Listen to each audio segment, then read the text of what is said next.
আল্লাহর নবী সাল্লাল্লাহু আলাইহি ওয়াসাল্লাম এক ব্যক্তির জানাজার নামাজে হাজির হলেন। জানাজা পড়াবার পূর্বে উপস্থিত সাহাবীদেরকে জিজ্ঞেস করলেন, ও সাহাবীরা, যেই ব্যক্তির জানাজায় আমরা দাঁড়িয়েছি এই ব্যক্তির সাথে কারো কোনো লেনাদেনা কি বাকি আছে নাকি, পাওনা বাকি আছে নাকি? জনৈক ব্যক্তি বলেন, হ্যাঁ, তার কিছু ঋণ আছে। নবী করিম সাল্লাল্লাহু আলাইহি সাল্লাম বললেন, তাহলে ঋণ আগে পরিশোধ করতে হবে। ঋণ পরিশোধ না হলে আমি তার জানাজার নামাজ পড়াবো না। কথাটা একটু মনোযোগ সহকারে শুনবেন। বর্তমান সমাজে মানুষের সম্পদ আত্মসাৎ করা, টাকা মেরে খাওয়া, ধোঁকা দিয়ে বোকা বানানো, অধিকার হরণ করা, এর একটা মুসাবাকা চলছে, কম্পিটিশন চলছে, নোংরা প্রতিযোগিতা। আলহাকুমুত তাকাসুর, প্রাচুর্য, আমাকে বড় হতে হবে, বড়লোক হতে হবে, এই কম্পিটিশন আমাদেরকে অন্ধ বানিয়ে দিয়েছে, গাফিল, উদাসীন করে দিয়েছে রব থেকে। আল্লাহর নবী বললেন, তার ঋণ পরিশোধ হওয়ার আগে তারা জানাজা আমি পড়াবো না। অবস্থা বড় কঠিন। হুজুর যদি জানাজার নামাজ না পড়ান তো সাহাবা ইকরাম পড়বে? আল্লাহ যদি বলেন পড়বে, পড়বে না। একজন সাহাবী পিছন থেকে হাত তুললেন, ইয়া রাসূলুল্লাহ, আপনি জানাজার নামাজ পড়িয়ে দিন, আমি তার ঋণ পরিশোধ করার দায়িত্ব নিয়ে নিলাম। সাহাবী যখন দায়িত্ব নিলেন, নবী করিম সাল্লাল্লাহু আলাইহি ওয়াসাল্লাম তার জানাজার নামাজটা পড়ালেন। জানাজার নামাজ পড়াবার পরে পরের দিন ওই দায়িত্বশীল ব্যক্তির সাথে জামিনের সাথে রাসূলের দেখা হয়েছে। রাসূল জিজ্ঞেস করলেন, তুমি কি ঋণ পরিশোধ করেছো? তিনি বললেন, হে আল্লাহর নবী, করিনি এখনো, তবে করব। তিনি বললেন, দ্রুত করে দাও। গেল দ্বিতীয় দিন, তৃতীয়বার আবার যখন সাক্ষাৎ হয়েছে, আল্লাহর নবী তাকে আবার জিজ্ঞেস করলেন, ঋণ পরিশোধ করেছো? হে আল্লাহর নবী, করিনি, তবে করে দেব। হুজুর বললেন, তাড়াতাড়ি পরিশোধ করো। সাহাবী বলেন, আরেকবার যখন জিজ্ঞেস করেছেন, ঋণ পরিশোধ হয়েছে নাকি? আমি বলেছি ঋণ পরিশোধ হয়েছে। নবী করিম সাল্লাল্লাহু আলাইহি ওয়াসাল্লাম বললেন, এখন কবরে তার আত্মা শান্তি পেয়েছে। আল্লাহু আকবার বলেন। ভাবুন, কল্পনা করুন, সামান্য কয়েকটা টাকা ঋণ আছে, হুজুর বলেন ওই ঋণ পরিশোধ হওয়ার আগ পর্যন্ত আমি তার জানাজা পড়াবো না। আবার জানাজা পড়াবার পরে তিনি বারবার ইসরার করছেন, ঋণ কবে পরিশোধিত হবে, বারবার তাগিদ দিচ্ছেন। সাহাবী বলছেন, আমি অবাক হয়ে গেলাম, আমি দায়িত্ব নেওয়ার পরে নবী আমাকে বারবার চাপ দিচ্ছেন ঋণ পরিশোধ করার জন্য। আল্লাহর নবী তখন বললেন, যখন ঋণ পরিশোধিত হয়ে গেল, এখন তার আত্মা কবরে শান্তি পেয়েছে। অথচ আমরা ইচ্ছাকৃতভাবে কত মানুষকে ঠকিয়ে আমরা নিজেরা বড়লোক হওয়ার চেষ্টা চালাই। আল্লাহ না করেন আজকে তো এই ধাক্কায় আমাদের শেষ বিদায়টা হয়েও যেতে পারত। ঠিক না ঠিক? আল্লাহ পাক আমাদেরকে সুযোগ দিয়েছেন, আমাদের শুধরায় যেতে হবে। রাহমাতুল লিল আলামিন সাহাবীদের সামনে প্রশ্ন করে বললেন, আতাদরুনা মানিল মুফলিস, তোমরা জানো সর্বহারাকে, সবচেয়ে নিঃস্ব আর অসহায়কে? সাহাবা ইকরাম প্রশ্নের জবাব দিয়ে বললেন, আল্লাযী লা দিনার ওয়ালা দিরহামা, যার কোনো টাকা পয়সা নাই সেই তো অসহায়। নবীজি জবাবের উত্তরে সন্তুষ্ট হতে পারলেন না। হুজুর বললেন, না, জবাব সঠিক হয় নাই, কারণ যার টাকা পয়সা নাই সেই ব্যক্তি অসহায় নয়। টাকা পয়সা ছাড়া মানুষগুলো অসহায় নয়। অন্য একটা হাদিসের মধ্যে এসেছে, আল্লাহর হাবিব বলেন, ইত্তলাতু ফিল জান্নাহ, আমি জান্নাত দেখেছি, জাহান্নাম দেখেছি, এই নিয়ামত আল্লাহ আমাকে দিয়েছেন। ইত্তলাতু ফিল জান্নাহ, জান্নাতের দিকে যখন আমি উকি মেরেছি, ফারাআইতু আকসারা আহলিহাল ফুকারা, আমি জান্নাতের অধিকাংশ অধিবাসীদেরকে দুনিয়ার গরিবদেরকে দেখেছি। সুবহানাল্লাহ বলবেন না? দুনিয়ার গরিব মানুষগুলো জান্নাতের আসন বেশি দখল করে বসে আছে। চিৎকার দিয়ে বলেন আল্লাহু আকবার। আবার এই গরিব বেনামাজি গরিব নয়, এই গরিব সুদখোর গরিব নয়, এই গরিব ধোঁকাবাজ, প্রতারক, মিথ্যাবাদী গরিব নয়। শুধু গরিব হলে তো হবে না, ইমানদার গরিব হতে হবে। শুধু তো না খেয়ে থাকলে হবে না, বরং সৎ এবং তাকওয়াবান হতে হবে। ঠিক কিনা জোরে বলেন? গরিব বেনামাজি আবার সুদের ব্যবসাও করে, আল্লাহকেও চেনে না, নামাজও পড়ে না, এরকম কপাল পোড়া গরিব আছে না? এগুলো খসিরত দুনিয়াওয়ালা আখেরা, এগুলো দুনিয়াও নাই, এগুলো আখেরাতও নাই। মনে রাখবেন, দুনিয়া আপনি হারিয়েছেন কিন্তু আখেরাতটা হারায়েন না, আখেরাতটা যেন নষ্ট না হয়। দুনিয়াটা তো আসল না, আসল তো আমার পরকাল। দুনিয়াতে আমি খাই আর না খাই, এই জীবনটা আমার কেটেই যাবে, আমার এই জীবন শেষ হয়ে যাবে, কিন্তু পরকালের জীবন তো আমার শেষ হবে না। পরকালের জীবন শেষ হবে। আল্লামা রুমি রহমাতুল্লাহি আলাইহি পরকালীন জীবনের একটা উদাহরণ টেনেছিলেন যে দুনিয়ার সাথে পরকালের জীবনের উদাহরণটা কিভাবে টানা যায়। তিনি বলেছিলেন যে জমিন থেকে আসমান পর্যন্ত যে পুরো ফাঁকা জায়গাটা আছে, এই পুরো জায়গাটা যদি সরিষার দানা দিয়ে ভরে ফেলা হয়, কিসের দানা ভাই বলেন তো? সরিষার দানা দিয়ে যদি ভরে দেওয়া হয়, 7 আসমানের উপর থেকে যদি একটা কবুতর, একটা পাখি এসে একটা দানা নিয়ে যায়, আবার 70 বছর অপেক্ষা করে, আবার আরেকটা দানা নেওয়ার জন্য আসে, দানা নিয়ে গেলে আবারও 70 বছর অপেক্ষা করে, এরকম একটা দানা নিয়ে 70 বছর গ্যাপ দেয়, এরপরেও তো আশা করা যায় কোনো না কোনো একটা দিন পৃথিবীর দানাগুলো নেওয়া শেষ হয়ে যাবে। কিন্তু পরকালীন জীবন এমন একটা জীবন যে জীবনের শুরু আছে, যার কোনো শেষ নাই। দুনিয়ার জীবনে তো শেষ আছে, কিন্তু পরকালীন জীবনের শেষ নাই। তো সীমাহীন জীবনে প্রস্তুতি আমাদের গ্রহণ করতে হবে। সুতরাং কারোর সাথে মুআমালা থাকলে এটা মিটিয়ে ফেলতে হবে। হাদিসের মূল অংশটা শেষ করি। আল্লাহর নবী সাল্লাল্লাহু আলাইহি সাল্লাম বলেন, ইত্তলাতু ফিল জান্নাতি ফারাআইতু আকসার আহলিহাল ফুকারা। জান্নাতে যখন নজর করলাম, তাকে দেখলাম জান্নাতের অধিকাংশ বাসিন্দা পৃথিবীর গরিব মানুষগুলা, নেককার গরিব মানুষ। নেককার গরিবরা কিয়ামতের দিন নেককার ধনীদের কমপক্ষে 500 বছর আগে আল্লাহর জান্নাতের মেহমান হবে। সুতরাং সম্পদ কম হওয়া, দরিদ্র হওয়া এটা কপাল পোড়া হওয়ার লক্ষণ নয়, হতভাগ্য হওয়ার লক্ষণ নয়। গরিব মানুষ বলে নিজেকে কথা ভাবার কোনো সুযোগ নাই যে আল্লাহ বোধহয় আমাকে পছন্দ করেন, বরং আল্লাহ পাকের মুকাররাব বেশিরভাগ বান্দারাই দরিদ্র ছিলেন। সুবহানাল্লাহ বলেন। আল্লাহর হাবিব হাদিসের শেষাংশে বলেন, অত্তলাতু ফিন্নার, জাহান্নামে উকি দিলাম, দেখি জাহান্নামী কারা, ফারাআইতু আকসার আহলিহান নিসা, জাহান্নামের অধিকাংশ বাসিন্দা আমি নারীদেরকে দেখেছি। আল্লাহ পাক যেন আমার মা বোনদেরকে হেফাজত করেন। ইবনে আব্বাস রাদিয়াল্লাহু তাআলা আনহু থেকে বর্ণিত একটা হাদিসের মধ্যে এর কারণ দর্শানো হয়েছে। ঈদের নামাজ পড়ে পুরুষদের সামনে খুতবা দিয়ে মহিলাদের কাছে যাওয়ার পরে আল্লাহর নবী তাদেরকে ডেকে বললেন, ইয়া মাশারান নিসা, হে মহিলারা, তাসাদদাকনা ফা ইন্নী উরিতুকুন্না আকসার আহলিন নার, তোমরা বেশি বেশি দান করো, কারণ আমাকে দেখানো হয়েছে অধিকাংশ নারী জাহান্নামী। নারীরা জিজ্ঞেস করলেন, ফাবিমা দাকা ইয়া রাসূলুল্লাহ, কোন সেই পাপের কারণে অধিকাংশ নারী জাহান্নামে যাবে? হুজুর বললেন, 2টা পাপের কারণে। এক হচ্ছে লিতুকসিরনাল লানা, বেশিরভাগ লানত দেওয়া। 2 নাম্বার তাকফুরনাল আশির, স্বামীর নাফরমানি করা। এই 2টা পাপের কারণে অধিকাংশ নারী জাহান্নামের আগুনে পুড়বে।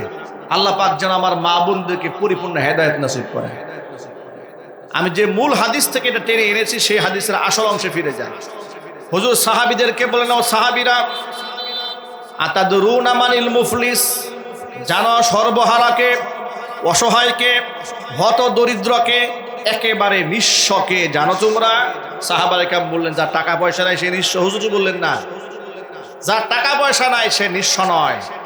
তো নিঃস্ব কোন ব্যক্তি? শোনো, নিঃস্ব হলো ওই ব্যক্তি যেই ব্যক্তি কিয়ামতের দিন ইয়াতি ইয়াউমাল কিয়ামাতি বিসসালাতি ওয়াজ যাকাতি ওয়াস সিয়ামি ওয়াল হজ্জি, কিয়ামতের দিন অসংখ্য নামাজের সওয়াব নিয়ে আল্লাহর দরবারে হাজির হবে, রোজার সওয়াব নিয়ে হাজির হবে, যাকাতের সওয়াব নিয়ে হাজির হবে, হজের সওয়াব নিয়ে হাজির হবে।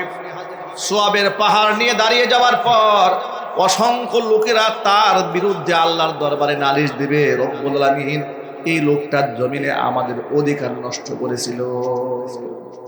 কেউ তো বলবে ক্ষমতার দাপট দেখিয়ে সে আমার জমি দখল করেছে, কেউ বলবে যে সে সরকারি অফিসার ছিল, আমি আমার বৈধ ফাইল তার কাছে সাবমিট করেছিলাম, কিন্তু 50,000 টাকা ঘুষ না নিয়ে সে আমার ফাইলটা ছাড়ে নাই। এরকম আল্লাহর ওলি অফিসার নাই দেশে? কথা বলে না, নাই? আছে। এমন নেতার কাছে গিয়েছিলাম একটা বিবাদ মীমাংসা করার জন্য। আমার জমি অন্যরা দখল করে নিয়েছে। নেতার কাছে যাওয়ার পর নেতা আমাকে কন্ডিশন দিয়েছে, বিচার করে দেব, 2 লাখ টাকা আমাকে দিতে হবে। না এরকম নেতা দেশে?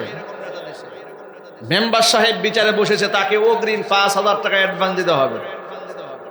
এমনকি রাস্তাঘাটে অসংখ্য লোকেরা লেবু বিক্রি করতে বসেছে, তার কাছ থেকে চাঁদা নিয়েছে, ঘুষ নিয়েছে, সুদ নিয়েছে। এরকম কাজ যারা করেছে, এই যে মানুষের অধিকার নষ্ট করেছে, এই সমস্ত অধিকার বঞ্চিত মানুষগুলো হাসরের মাঠে আল্লাহর আদালতে এই নামাজের বিরুদ্ধে নালিশ দেবে। এই হাজী সাহেবের বিরুদ্ধে আল্লাহর আদালতে বিচার দেবে। রব্বুল আলামিন জমিনে পেশি শক্তির কারণে তার কাছ থেকে আমি জমি উদ্ধার করতে পারি নাই, সে অধিকার নষ্ট করেছে। আল্লাহ পাক বলবেন, ও হাজী সাহেব, ও নামাজি সাহেব, ও রোজাদার বান্দা, এবার যে সমস্ত ব্যক্তির অধিকার নষ্ট করেছিল, হক নষ্ট করেছিল, তাদের অধিকারগুলো আদায় করো, তাদের সে পাওনাগুলো মিটায় দাও। সে ব্যক্তি বলবে, রব্বুল আলামিন পাওনা কি দিয়ে মিটাবো? আমার কাছে জমি জমা নাই, এখন আমার কাছে টাকা পয়সা নাই, কি দিয়ে ঋণ পরিশোধ করবো? আল্লাহ পাক বলবেন, আছে কি? বলে আমল নামায় কিন্তু সওয়াব আছে, সওয়াবগুলো বন্টন করো। তখন নিজের কষ্টার্জিত ইবাদত, সওয়াব, যা সে অনেক কষ্টের বিনিময়ে অর্জন করেছিল, নামাজের সওয়াব, রোজার সওয়াব, হজের সওয়াব, যাকাতের সওয়াব, এগুলো বন্টন শুরু হবে। বন্টন করতে করতে করতে করতে এক পর্যায়ে এমন হবে যে আমল নামা শূন্য হয়ে যাবে। কিন্তু পাওনাদার এখনো শেষ হয় নাই, কারণ সে দুনিয়াতে এত বড় জালেম ছিল, এখনো কিছু পাওনাদার বাকি আছে। পাওনাদার দাঁড়িয়ে বলবে, রব্বুল আলামিন তার কাছে তো আমার আরো অনেক পাওনা আছে। আল্লাহ পাক তাকে ডেকে বলবেন, পাওনা মিটিয়ে দাও। ব্যক্তি বলবে, রব্বুল আলামিন কি করে পাওনা মেটাবো? আমার তো কিচ্ছু নাই। আল্লাহ পাক তখন বলবেন, দেওয়ার মতো কিছু না থাকলে ওর আমল নামাতে গুনাহগুলো নিজের আমল নামায় নিয়ে নাও। তখন ব্যক্তি অন্যের গুনাহগুলো নিজের আমল নামায় নিয়ে সে জাহান্নামে চলে যাবে। চিৎকার দিয়ে বলেন নাউজুবিল্লাহ। আল্লাহর নবী বলেন, এই হচ্ছে আসল দিনহীন, আসল সর্বহারা, আসল মিসকিন, আসল নিঃস্ব হলো এই ব্যক্তি, যেই ব্যক্তি পরকালে নিঃস্ব হয়ে জাহান্নামের আগুনে চলে যাবে। আল্লাহ পাক যেন এমন নিঃস্ব হওয়া থেকে আমাদের সকলকে হেফাজত করেন। সকলে বলুন আল্লাহুম্মা আমিন। এই কথাটা আপনাদের সামনে আমার বলার উদ্দেশ্যটা কি? আমার বলার মূল মাকসাদ হলো, এই যে আজকে যে ঝাঁকুনিটা তৈরি হলো, জীবনের শেষ ঝাঁকুনি তো হতে পারতো এটা, কারণ কাউকে তো আল্লাহ পাক সময় দিবেন না। যখন সময় চলে আসবে কাউকে সময় দেওয়া হবে না। কিয়ামতের দিন অসংখ্য সম্পদশালী ব্যক্তিরা আল্লাহকে ডেকে বলবেন, রব্বুল আলামিন লাউলা আখরতানি ইলা আজালিন কারীবিন ফাআসাদ্দাকা ওয়া আকুম মিনাস সালিহিন।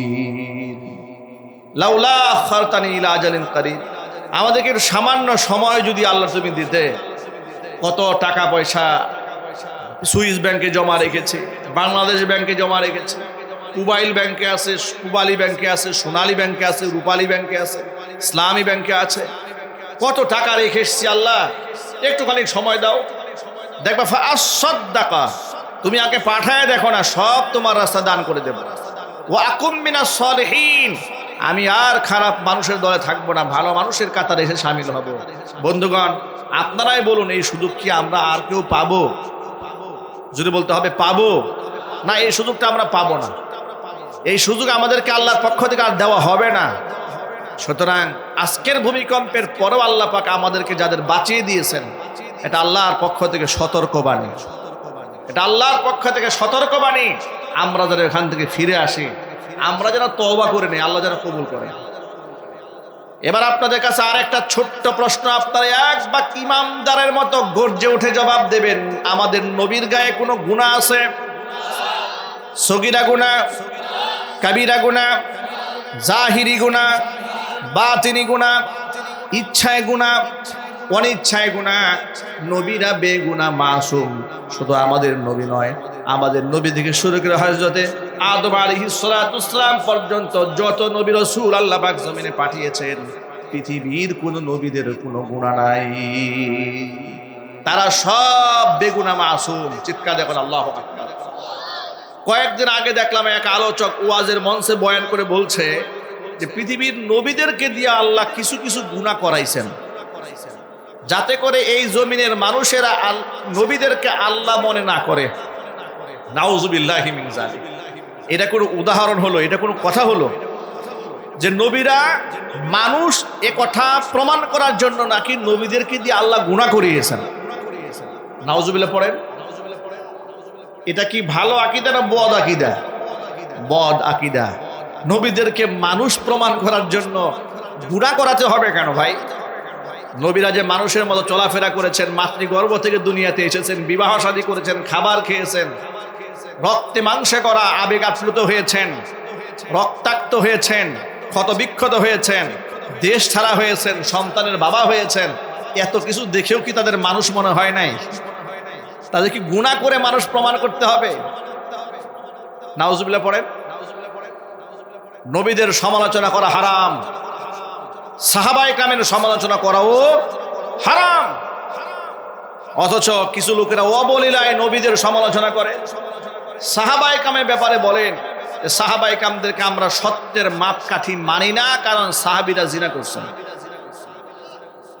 আমার প্রশ্ন হচ্ছে, সাহাবায়ে কেরামদেরকে আপনি সত্যের মাপকাঠি না মানলে তো আপনার ঈমানটাই থাকবে না। কারণ সাহাবীদেরকে ঈমানের মানদণ্ড, আমলের মানদণ্ড তো হুজুররা বানায় নাই, স্বয়ং আল্লাহ পাক বানিয়েছেন। সূরা বাকারার মধ্যে আল্লাহ পাক জানিয়ে দিয়েছেন, ওয়া ইযা কিলা লাহুম আমিনু কামা আমানান নাস ক্বালু আনুমিনু কামা আমানাস সুফাহা আলা ইন্নাহুম হুমুস সুফাহা ওয়ালাকিন লা ইয়ালামুন। মদিনার ইহুদিদেরকে অথবা মুনাফিকদেরকে যখন বলা হয় ঈমান আনো, সেইভাবে যেভাবে লোকেরা ঈমান এনেছে, লোকেরা মানে আই আমানাস সাহাবা, সাহাবায়ে কেরাম যেভাবে ঈমান এনেছে সেভাবে তোমরা ঈমান আনো, তখন তারা বলতো আনুমিনু কামা আমানাস সুফাহা, এই বুকারা যেভাবে ঈমান এনেছে আমরা কি সেভাবে ঈমান আনবো নাকি? আল্লাহ পাক তাদের এই প্রশ্নের জবাব দিয়ে বলেছেন, আলা ইন্নাহুম হুমুস সুফাহা, জেনে রেখো যারা আমার নবীর সাহাবীদেরকে বোকা বলে ওরা নিজেরাই বোকা, কিন্তু ওরা নিজেরাও সেটা জানে না। ইমানদারেরা কখনো বোকা নয়। ইমানদারেরা বোকা হয়? যদি বলি ইমানদারেরা বোকা হয়। আচ্ছা, ইমানদারেরা কেমনে বোকা হলো বলেন তো? আপনি দুনিয়াতে মজ বস্তিতে বেঁচে আছেন, অল্প সময়ের তৃপ্তির জন্য আপনি পরকালকে ভুলে গেলেন। আর ইমানদার দুনিয়ার সুখ এবং স্বাচ্ছন্দ্যময় জীবনকে পরিত্যাগ করো চিরকাল সুখে থাকার জন্য। তাহলে সেই ব্যক্তি কেমনে বোকা হয় যে তার চিরদিন, চিরকাল, অনন্ত অসীম কাল সুখে থাকার জন্য দুনিয়ার সীমিত সুখকে বিসর্জন দিয়েছে? সেই ব্যক্তি বোকা। বোকা তো ওই ব্যক্তি যে ব্যক্তি সীমিত সময়ের সুখের বিনিময়ে অনন্ত অসীম কালের সুখকে বিসর্জন দিয়েছে। ঠিক কিনা? এই জন্য আল্লাহ বলছেন, না, ইমানদারেরা বোকা নয়, বোকা তো ওরা যারা আমি আল্লাহকে বিশ্বাস করে না, এরা হলো আসল বোকা। আমার এই আলোচনা অনেক লম্বা হয়ে যাবে। আমি যা বুঝাতে চেয়েছি এই আয়াত থেকে, আল্লাহ তাআলা এই আয়াতে সাহাবায়ে কেরামের ঈমানকে আমাদের ঈমানের মানদণ্ড বানিয়ে দিয়েছেন। সুবহানাল্লাহ বলবেন না? এবার আরেকটা আয়াত শোনায়। আল্লাহ পাক সাহাবীদেরকে যে এত মর্যাদা দিয়েছেন, তাকওয়ার পরীক্ষায় তারা উত্তীর্ণ হয়েছে, তাদের জন্য রয়েছে ক্ষমা এবং মস্ত বড় পুরস্কার। কোরআন শরীফে সূরা হুজুরাত আল্লাহ পাক বলেছেন, উলাইকাল্লাযীনা ইমতাহানাল্লাহু কুলুবাহুম লিত্তাকওয়া লাহুম মাগফিরাতুন ওয়া আজরুন আযীম। সাহাবীরা হলো তারা তাকওয়ার মর্যাদায় যাদেরকে, তাকওয়ার পরীক্ষা যাদের নেওয়া হয়েছে, উলাইকাল্লাযীনা ইমতাহানাল্লাহু কুলুবাহুম লিত্তাকওয়া, তাকওয়ার মানদণ্ডে যাদের কলবের পরীক্ষা নিয়েছেন স্বয়ং আল্লাহ, তারা এমনভাবে সেই পরীক্ষা উত্তীর্ণ হয়েছে, আল্লাহ বলেছেন লাহুম মাগফিরাতু ওয়া আজরুন আযীম। এরা পরীক্ষায় উত্তীর্ণ হওয়ার কারণে আমি আল্লাহর পক্ষ থেকে রয়েছে সাহাবীদের জন্য ক্ষমা এবং মস্ত বড় পুরস্কার।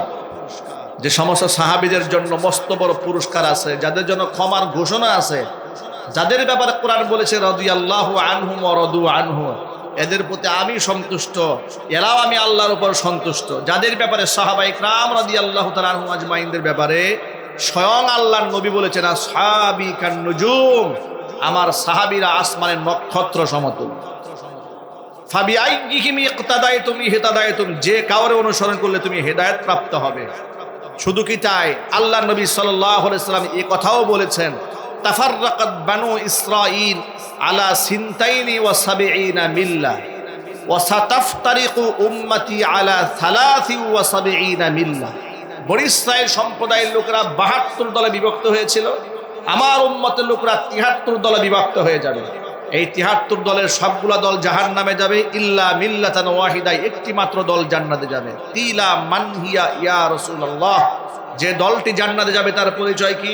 হুজুর বলেন মা আনা আলাইহি ওয়া আসহাবি, যে আদর্শের উপর আমি নবী নিজে আছি, যে আদর্শের উপর আমার সাহাবায়ে কেরাম আছেন, সে আদর্শিক কাতারটাই জান্নাতীদের কাতার। চিৎকার দেখুন আল্লাহু আকবার। তাহলে আল্লাহর নবী সাহাবীদেরকে সত্যের মাপকাঠি বানিয়ে দিয়েছেন, ঈমান এবং আমলের মানদণ্ড বানিয়েছেন, স্বয়ং আল্লাহ বানিয়েছেন। তারা আল্লাহর পক্ষ থেকে ক্ষমা প্রাপ্ত, তারা নাজাত প্রাপ্ত, আল্লাহ পাক তাদের উপর সন্তুষ্ট। এই কথাগুলো কোরআন হাদিসে আছে না নাই? সর্বশেষ বাক্য প্রায় জুমার খুতবার মধ্যে, খুতবায়ে সানি দ্বিতীয় খুতবার মধ্যে ইমাম সাহেব আপনাদের সামনে হাদিসটা সব সময় শোনান, আল্লাহ আল্লাহ ফি আসহাবি লা তাত্তাখিযুহুম গরাদাম মিন বাদি ফামান আহাব্বাহুম ফাবিহুব্বি আহাব্বাহুম ওয়া মান আবগাদাহুম ফাবিবুগদি আবগাদাহুম। এই হাদিসটা আপনারা শুনেন নাই? কারা কারা শুনেছেন হাত দেখি একটু। শুনেছেন তো, কিন্তু অর্থ আপনারা জানেন, বেশিরভাগ জানেন না। ছাত্ররা বুঝতে পেরেছে অর্থটা কি। আল্লাহ আল্লাহ ফি আসহাবি মানে ইত্তাকিল্লাহ, ইত্তাকিল্লাহ ফি আসহাবি, আমার সাহাবীদের ব্যাপারে তোমরা আল্লাহকে ভয় করো, আল্লাহকে ভয় করো, আল্লাহকে ভয় করো। লা তাত্তাখিযুহুম গরাদাম মিন বাদি, আমার পরে, আমার মৃত্যুর পরে আমার সাহাবীদেরকে সমালোচনার টার্গেটে তোমরা পরিণত করো না। ফামান আহাব্বাহুম ফাবিহুব্বি আহাব্বাহুম, তোমাদের কেউ যদি আমার সাহাবীদেরকে ভালোবাসে, মনে রেখো আমাকে মোহাব্বত করার কারণেই আমার সাহাবীদেরকে ওরা ভালোবাসে। ওমান আবগাদাহুম ফাবিবুগদি আবগাদাহুম, আমার সাহাবীদেরকে যারা ঘৃণা করে, তাদের উপর বিদ্বেষ পোষণ করে, তারা শুধু আমার সাহাবীদের উপরে বিদ্বেষ পোষণ করে না, আমি নবীর উপর বিদ্বেষ আছে বলেই আমার সাহাবীদের উপর তারা বিদ্বেষ পোষণ করে। এবার আপনারা বলেন সাহাবায়ে কেরামের সমালোচনা করা হালাল না হারাম? আরো জোরে বলুন। এখন এখানে যুক্তি তর্ক দিয়ে অনেকে বলতে চান সাহাবায়ে কেরাম তো আর মাসুম নন, আর তারা ফেরেশতাও নন, তো তাদের সমালোচনা কেন করা যাবে না? তাদের এই প্রশ্নের জবাব আমি বলবো। তারা আবার ইতিহাসবিদদের ইতিহাস নকল করে উত্তর দিতে চান এইভাবে, সাহাবায়ে কেরামের মধ্যে তো ভুল বুঝাবুঝি হয়েছে, হযরত আলী কাররামাল্লাহু ওয়াজহা এবং মা আয়েশা রাদিয়াল্লাহু, এবং মনোমালিন্যতা হয়েছে, রক্তপাত হয়েছে, মুসলমান মারামারি করেছে। তো ইতিহাস যারা লিখেছেন, খুব ঠান্ডা মাথায় শুনেন, যারা ইতিহাস লিখেছেন ঐতিহাসিকদের ইতিহাসের তথ্য দিয়ে আপনি ওই সমস্ত ব্যক্তিদের বিচার করতে পারেন না যাদের প্রতি আল্লাহ সন্তুষ্ট হয়ে গেছেন।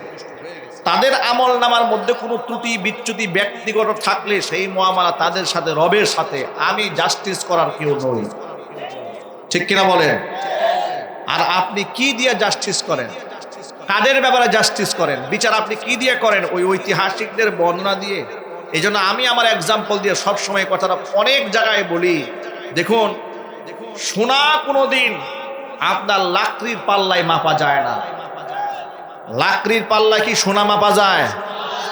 লাকড়ি ওই যে 1 মণ করে ওজন করেন, 2, 4, 5 কেজি কম বেশি হলে কোনো সমস্যা হয় না। কিন্তু সোনা যে পাল্লায় মাপা হয় সেটা আপনি 1 গ্রামও কম বেশি করতে পারবেন না, সুযোগ নাই। সাহাবায়ে কেরাম হচ্ছে সোনার চাইতেও দামি। সুতরাং তাদেরকে ঐতিহাসিকদের কথা অনুযায়ী আপনি যে মানদণ্ডে মাপবেন, ঐতিহাসিকদের বক্তব্য হচ্ছে লাকড়ি মাপার মাপকাঠি। কথা বলে ঠিক কিনা?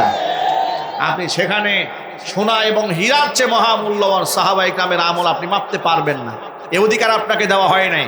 এখানে আপনাকে জবানকে সংযত করতে হবে সাহাবায়ে কেরামের ব্যাপারে শব্দ উচ্চারণ করার ক্ষেত্রে।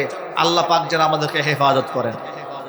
কথা প্রসঙ্গে নবী এবং সাহাবীদের কথা টেনেছি। কেন কথাটা টানলাম? মূল পয়েন্টে ফিরে যান। মূল পয়েন্টটা ছিল আমাদের নবীর কোনো গুনাহ নাই, তাম পৃথিবীর কোন নবীর কোনো গুনাহ ছিল না। অথচ আমাদের নবী সাল্লাল্লাহু আলাইহি সাল্লাম ইন্তেকালের আগে সাহাবায়ে কেরামদেরকে ডেকে ডেকে বলেছেন, ও সাহাবীরা, আমার সাথে কারো কোনো পাওনা থাকলে তোমরা সেই পাওনা মিটায়া নাও। জীবনে যিনি মানুষের অধিকার হরণ করেননি, কাউকে গালমন্দ করেননি, কাউকে কষ্ট দেননি, কাউকে আঘাত করেননি, বরং তাম পৃথিবীর সমস্ত মানবতার জন্য উৎকৃষ্ট আদর্শ হিসেবে আল্লাহ পাক যাকে জমিনে প্রেরণ করেছিলেন, নবী করিম সাল্লাল্লাহু আলাইহি সাল্লাম বলেছেন, বুইসতু লিউতাম্মিমা মাকারিমাল আখলাক, চরিত্রের পূর্ণতাকে পৃথিবীর মধ্যে এস্টাবলিশ করে দেওয়ার জন্য আমি নবীকে প্রেরণ করা হয়েছে। জোরে জোরে বলেন সুবহানাল্লাহ। কেমন চরিত্র দেওয়া হয়েছে! হুজুর শুধু নিজে সবর করেছেন তা নয়, হামজা রাদিয়াল্লাহু তাআলা আনহু ইসলাম ধর্ম গ্রহণ করার আগে শুনতে পেলেন আবু জেহেল মুহাম্মদ সাল্লাল্লাহু আলাইহি ওয়াসাল্লামকে শারীরিকভাবে কষ্ট দিয়েছে। সংবাদ শোনার পরে হযরতে হামজা আবু জাহালের বাড়ি চলে গেছে দৌড়িয়ে। আবু জেহেলকে গিয়ে সবার সামনে ইচ্ছামতো পিটিয়েছে, মেরে রক্তাক্ত করে হুজুরের সামনে এসে বলছে, মুহাম্মদ, আপনাকে যে আবু জেহেল মেরেছিল তাকে আমি পিটাইয়া রক্তাক্ত করে দিয়ে এসেছি। নবীজি সাল্লাল্লাহু আলাইহি ওয়াসাল্লাম বললেন, চাচাজি, কাকে পিটাইয়া রক্তাক্ত করেছেন এটা শোনায় আপনি আমারে খুশি করতে পারবেন না। আমি খুশি হই, এটা কি আপনি চান? হামজা বলেন, অবশ্য আমি চাই যে আপনি খুশি হন। আল্লাহর হাবিব বলেন, ও চাচাজি, আপনি প্রতিশোধ নিয়ে আপনি আমাকে সন্তুষ্ট করতে পারবেন না, আমার শত্রুকে মেরেও সন্তুষ্ট করতে পারবেন না। আপনি যদি আমাকে সন্তুষ্ট করতে চান, আপনার জবানে আমি তাওহীদের বাণী শুনতে চাই। আল্লাহু আকবার বলেন। তিনি তখন সামনে ঘোষণা করে দিলেন, লা ইলাহা ইল্লাল্লাহু মুহাম্মাদুর রাসূলুল্লাহ সাল্লাল্লাহু আলাইহি ওয়াসাল্লাম। আল্লাহর নবী প্রতিশোধ পরায়ণ ছিলেন না। যদি হুজুর প্রতিশোধ পরায়ণ থাকতেন, তাহলে যে মক্কার লোকেরা তাকে তাড়িয়ে দিয়েছিল, মক্কার লোকেরা তাকে থাকতে দেয়নি, রাতের আধারে মক্কা থেকে তিনি নিরিবিলি একাকিত্বে মক্কা ছেড়ে চলে যেতে বাধ্য হয়েছিলেন একজন মাত্র সাথীকে সাথে নিয়ে। 10 বছর পরে যখন মক্কা বিজয় করলেন, তখন মক্কার লোকদেরকে তিনি কচু কাটা করতেন। বরং তিনি কাবা ঘরের সামনে দাঁড়িয়ে মক্কাবাসীর সামনে জিজ্ঞেস করেছিলেন, ও মক্কাবাসীর লোকেরা, আজকে তোমরা আমার কাছে কি আশা করো? তখন মক্কাবাসী লোকেরা বলেছিল, একজন উত্তম ভাই এবং উত্তম ভ্রাতুষ্পুত্র তার ভাইদের সাথে, তার চাচাদের সাথে যে আচরণ করে, মুহাম্মদ সাল্লাল্লাহু আলাইহি ওয়াসাল্লাম, আমরা আপনার কাছে সেই আচরণটাই আশা করি। নবী করিম সাল্লাল্লাহু আলাইহি ওয়াসাল্লাম বলেছেন, আনতুমুত তুলাকা, তোমাদেরকে আজকে কোনো প্রকারের কন্ডিশন ছাড়া তোমাদেরকে মুক্ত করে দেওয়া হলো, আজাদ করে দেওয়া হলো। আমি আমার ভাই ইউসুফ আলাইহিস সালাতু ওয়াস সালামের ভাষায় বলি, ক্বালা লা তাসরিবা আলাইকুমুল ইয়াউম। 10 ভাই তারে কুয়ার মধ্যে ফেলে দিয়েছিল হত্যা করার জন্য। 37 বছর পরে তিনি যখন বাদশার চেয়ারে বসেছিলেন, 10 ভাই সামনে এসেছিল। ধরা পড়ার পরে, প্রমাণিত হওয়ার পরে তিনি তার ভাইয়ের উপর ক্রোধ এর আক্রোশ প্রমাণ করেন নাই। তিনি বলেছিলেন, লা তাসরিবা আলাইকুমুল ইয়াউম, তোমাদের প্রতি আমার কোনো অভিযোগ নাই। চিৎকার এখন সুবহানাল্লাহ। তাহলে সেই নবীজি সাল্লাল্লাহু আলাইহি ওয়াসাল্লাম, যিনি কখনো মানুষকে আঘাত করেননি, তিনি মানুষের দ্বারে দ্বারে ঘুরে ঘুরে বলেছেন, কারো কোনো পাওনা আছে থাকলে মিটিয়ে নাও, কারো কোনো লেনাদেনা আছে পরিশোধ করে নাও। একজন বললেন, হে আল্লাহর হাবিব, আপনার সাথে আমার একটা লেনাদেনা বাকি আছে, আমার একটা লেনাদেনা বাকি আছে। হুজুর বলেন, কি লেনাদেনা? লেনাদেনা হচ্ছে, একদিন আপনি একটা কাঠের টুকরা দিয়ে আমার পেটের মধ্যে গুতা মেরেছিলেন, প্রচন্ড ব্যথা পেয়েছিলাম আমি। আপনি তো সুযোগ দিয়েছেন আপনার সাথে মুআমালা কমপ্লিট করে নেওয়ার জন্য। বলে, হ্যাঁ। তা আমি আপনার কাছ থেকে এখন তার বদলা নিতে চাই। কোরআন শরীফে আল্লাহ পাক বলেছেন ওয়াল জুরুহা কিসাস, আঘাতের বদলায় আঘাত। হুজুর বললেন তাহলে প্রতিশোধ নিয়ে নাও, আঘাত দিয়ে দাও। দুজাহানের বাদশাহ যখন তাকে সুযোগ দিয়েছেন, সাহাবী বলেন ইয়া রাসূলুল্লাহ প্রতিশোধ কেমনে নেব? আপনার গায়ে তো চাদর আছে, কিন্তু আপনি যখন আমাকে আঘাত করেছিলেন আমার গায়ে কোনো চাদর ছিল না। হুজুর গা থেকে চাদরটা সরাই ফেললেন। সরিয়ে ফেলা মাত্র সাহাবী হুজুরকে পেছন দিক থেকে জড়ায় ধরে হুজুরের পিঠরে খাতমে নবুয়তের একটা কবুতরের ডিমের মতো একটা চিহ্ন ছিল, নবুয়তের একটা সিল মোহর দেওয়া ছিল। আল্লাহু আকবার বলেন। তিনি ঠোঁট দিয়ে ওই জায়গার মধ্যে চুম্বন করলেন। তিনি বললেন আল্লাহর হাবিব, সারা জীবন শুনেছি আপনার পিঠের মধ্যে একটা নবুয়তের মোহর আছে, কিন্তু কখনো দেখার সৌভাগ্য হয় নাই। আপনি যেহেতু আমাকে সুযোগ তৈরি করে দিয়েছেন, আপনি বদলা নেওয়ার কথা বলেছেন, এই সুযোগে আপনার পবিত্র ওই খাতমে নবুয়তের মধ্যে আমি সুমা দিয়ে দিলাম। আমি খাতমে নবুয়তের যে মোহরে নবুয়ত, এই সিল মোহরের মধ্যে একটা সুমা দিয়ে দিলাম। আল্লাহু আকবার জুড়ে বলেন। ভাইরা আমার, এই কথা বলার আমার উদ্দেশ্য কি? উদ্দেশ্য হচ্ছে ইন্তেকালের আগে আল্লাহ নবী মানুষকে ঘুরে ঘুরে বলতেন কোনো পাওনা থাকলে মিটিয়ে নাও। আর আমরা কি পরিমাণ গাফেল এবং উদাসীন! কত মানুষের অধিকার আমরা নষ্ট করেছি, কত মানুষের হক আমরা নষ্ট করেছি, গীবাত করেছি, শিকায়াত করেছি, জমি দখল করেছি, মামলা বাণিজ্য করেছি, মিথ্যা মামলা দিয়ে বছরের পর বছর মানুষদেরকে হয়রানি করেছি। ঠিক না ব্যারিক জুড়ে বলেন? আসুন তওবা করি। আজকে থেকে আমরা খালেস দিলে তওবা করব। আল্লাহ পাক যেন আমাদের তওবাকে মঞ্জুর করে নেন। আল্লাহ পাক যেন আমাদের গুনাহ থেকে হেফাজত করেন। আমরা যদি তওবা করে নিই, আমাদের বিগত সমস্ত গুনাহ আল্লাহ পাক মাফ করে দিবেন। এতক্ষণ পর্যন্ত আপনাদের সামনে যে কথাগুলো বলেছি, সবার আগে আল্লাহ তাআলা আমাকে, আমার ভাইদেরকে, মা বোনদেরকে সকলকে আমল করার তৌফিক দান